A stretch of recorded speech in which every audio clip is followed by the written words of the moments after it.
अस्सलामुअलैकुम दोस्तों, आज मैं आप लोगों के लिए मज़ेदार सी चिकन की रेसिपी लेकर आई हूँ जो अपने जायके के और अपने नाम के लिहाज से ही अलग है, बिल्कुल हटके है। Creamy chicken curry recipe. इसमें ना मैंने क्रीम का इस्तेमाल किया है और ना ही काजू बादाम का, मगर इसका जायका बहुत ही लाजवाब है। 10 मिनट में ये रेसिपी बनके तैयार हो जाएगी। तो चलें स्टार्ट कर लेते हैं। तो पहले मैं प्याज तैयार कर लेती हूँ। तो फ्राई पैन में मैंने 4 टेबल स्पून तेल डाल के इसमें 2 बड़ी साइज़ की प्याज को स्लाइस करके डाल दिया है।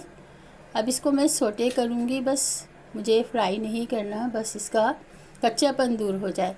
तो 7-8 हरी मिर्चें भी मैंने इसमें डाल दी हैं। देखिए थोड़ी सी हल्की सी सोटे हुई है। तो अब इसमें मैंने डाल दिया है, अब इसकी हरी मिर्चें डाल दी हैं, इसकी खुशबू बड़ी अच्छी सी हो जाती है। तो प्याज हमारी तैयार हो गई है, इसको ठंडा करके पीस लूँगी। तो अब एक कढ़ाई को फ्लेम पे रख कर मैंने 3-4 कप सरसों का तेल डाला है। तो दोस्तों इसके लिए मैंने चिकन 500 ग्राम इस्तेमाल कर रही हूँ। चिकन को अच्छी तरह से धोकर मैंने तेल में डाल दिया है। अब मैं चिकन को अच्छी तरह से फ्राई कर लूँगी तेल में। तो दोस्तों ये तेल का कलर जो है इसी के साथ फ्राई होगा ना, तो ये बिल्कुल सही हो जाएगा। जायका बड़ा ज़बरदस्त होता है सरसों के तेल का। तो मैं बोटियों का कलर चेंज होने तक इसे फ्राई करूँगी। तो दोस्तों देखिए कलर चेंज हो गया है, फ्राई हो गई काफ़ी हद तक। तो मैंने अदरक लहसुन का पेस्ट 2 टेबल स्पून के करीब डाल दिया है। अब इसे मैं खूब फ्राई करूँगी, भूनूँगी 5 मिनट तक, ताकि अदरक लहसुन का कच्चापन दूर हो जाए, अच्छी सी खुशबू आने लग जाए। तो दोस्तों ये अच्छी सी खुशबू आने लग गई है। तो मैंने जो प्याज पीस के रखी थी वो डाल दी है मैंने इसके अंदर। अब प्याज को भी 5 मिनट में भूनूँगी अच्छी तरह से, ताकि इसकी अच्छी सी खुशबू आने लगे। ये देखिए मैंने भून ली है प्याज। अब इसमें दही डाला है मैंने 200 ग्राम के करीब, मैं दही का इस्तेमाल कर रही हूँ। तो मैंने 200 ग्राम इसमें दही डाला है। तो दोस्तों बड़ा मज़ेदार सा है। दही को अच्छी तरह से मैंने मिला लिया है जल्दी जल्दी, और ये देखिए मिक्स हो गई है। अब इसमें 1 टीस्पून मैंने कुटी हुई लाल मिर्च, 1 टीस्पून नमक और half tea spoon Chinese salt डाला है। तो दोस्तों नमक मिर्च आप अपने टेस्ट के लिहाज से कम या ज़्यादा कर सकते हैं।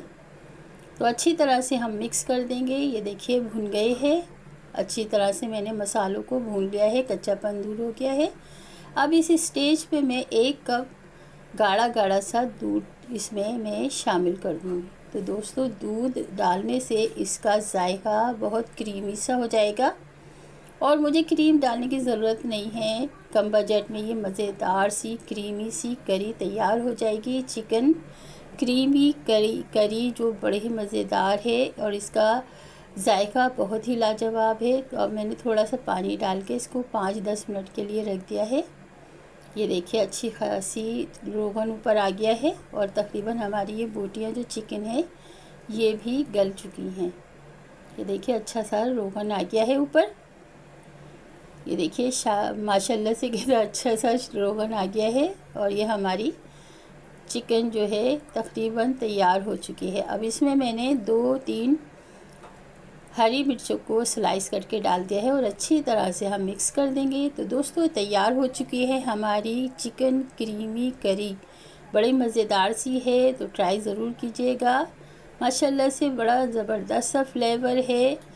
तो दोस्तों ये थी मेरी रेसिपी। अच्छी लगी तो लाइक कर दीजिएगा, मेरे चैनल को सब्सक्राइब कर दीजिए, और मेरी वीडियो को एंड तक ज़रूर देखा करें, और लाइक ज़रूर कमेंट ज़रूर किया कीजिए। तो मिलते हैं एक और अच्छी सी रेसिपी के साथ। जब तक अपनी इस दोस्त को इजाज़त दीजिए। जहाँ रहें खुश रहें, हंसते मुस्कुराते रहें। अल्लाह हाफिज़, अल्लाह निगहबान।